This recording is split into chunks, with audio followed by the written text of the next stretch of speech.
Salut tout le monde, j'espère que vous allez bien. Aujourd'hui, on se voit pour une nouvelle vidéo de conseils. Cette fois-ci, ça va parler de comment écrire un script de court-métrage, de film, de pièce de théâtre.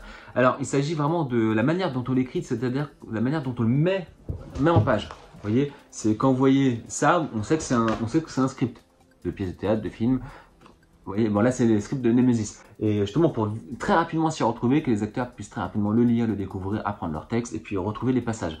C'est ça dont on va parler aujourd'hui. Et si vous voulez des conseils par contre d'imagination ou de la manière d'écrire un roman, une pièce de théâtre, etc., je vous renvoie à d'autres vidéos que j'ai déjà faites sur ces thèmes-là. Alors le premier conseil que je donne tout simplement, c'est de se créer un fichier type Word que vous allez réutiliser à chaque fois pour chaque nouveau script que vous allez écrire. Et dedans, en fait, vous allez préenregistrer 5 styles.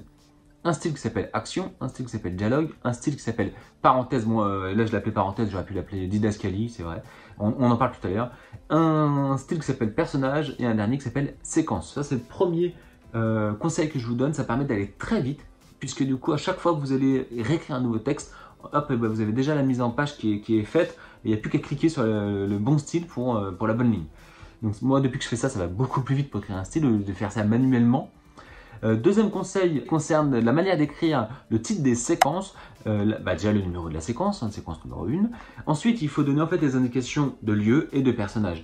Pour le lieu, il faut dire si c'est en intérieur ou extérieur, si c'est lumière du jour, lumière de nuit, lumière artificielle, et les personnages qui sont dans la scène.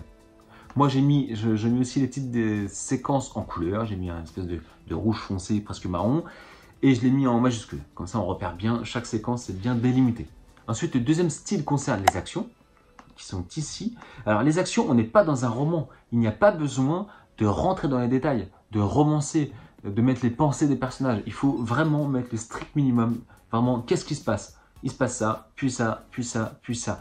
Vous voyez, des mains de femmes qui se remplissent d'eau, qui coulent d'une fontaine, conversation prise en cours de route. Point. Il n'y a pas besoin d'en dire plus. C'est ok.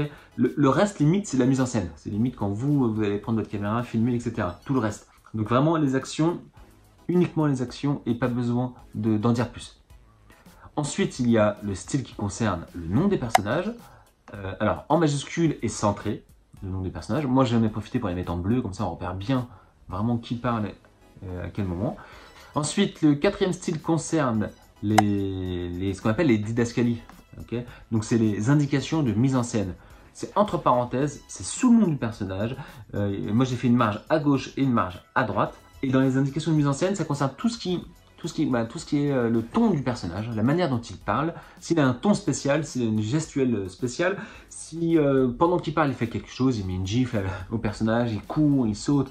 Bref, il faut mettre tout ce qu'il est en train de faire, pendant qu'il est en train de parler, pendant qu'il est en train de dire sa réplique. Okay, et enfin, le dernier style concerne le dialogue.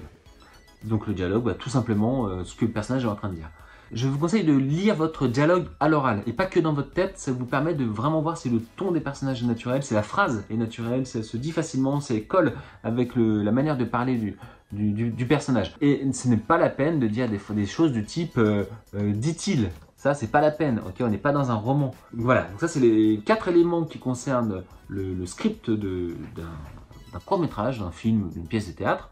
Alors, petit bonus, c'est pas un conseil, c'est vraiment une petite astuce que j'ai un jour eu et qui franchement marche. C'est pour savoir le temps que fera votre court-métrage, votre film, etc. Et bien tout simplement, vous regardez le nombre de pages que fait votre script et vous pouvez quasiment déduire le temps que fera en minutes votre film, votre court-métrage. Là par exemple, alors ça c'est un court-métrage que je n'ai jamais tourné, que j'ai écrit il y a plusieurs années, que finalement je n'ai jamais tourné. Ça faisait 8 pages, voilà, 8 pages, et ben si je l'avais tourné, le court-métrage aurait fait à peu près 8 minutes. Alors, il ne faut pas sauter des lignes pour que ce soit plus précis. Et pour mon film Nemesis, le script il faisait 140 pages, donc ça fait du 2h20. Et bien mon film, effectivement, quand je l'ai monté, le premier montage, il faisait un peu plus de 2h20, mais on avait ajouté quelques scènes. Et après, je l'ai remonté, etc. La version finale fait 2h maintenant. Mais vous voyez, là, franchement, cette technique marche plutôt bien. Donc, pensez-y si vous voulez, voilà, si vous devez faire un truc de 5 minutes, 10 minutes.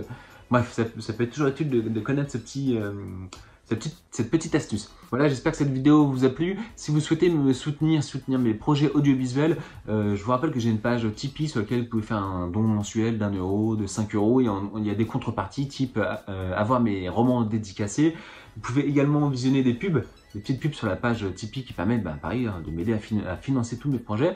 D'ailleurs, j'ai des dates de dédicaces qui arrivent. J'ai samedi prochain, samedi 14 septembre, de 10h à 18h, je suis au Auchan de Plaisir. Et le samedi 5, c'est ça, le samedi 5 octobre 2019, je serai au Leclerc de Bois d'Arcy de 10h à 18h. Donc si vous voulez qu'on se rencontre, si vous voulez découvrir mes romans, eh bien, ça pourrait être cool qu'on puisse se rencontrer lors de ces événements-là. N'oubliez pas de liker ma vidéo. Pareil, si vous voulez me soutenir, ça permet de m'aider à référencer toutes ces petites vidéos que je fais de conseils et puis qui parlent de tous mes projets, mes passions, etc. On se voit vendredi prochain. Ce sera pour un À la découverte 2. J'irai à la découverte d'une artiste. C'est une danseuse qui viendra parler de sa passion, de son métier. Donc on se retrouve vendredi. Je vous souhaite une bonne soirée. Allez, salut!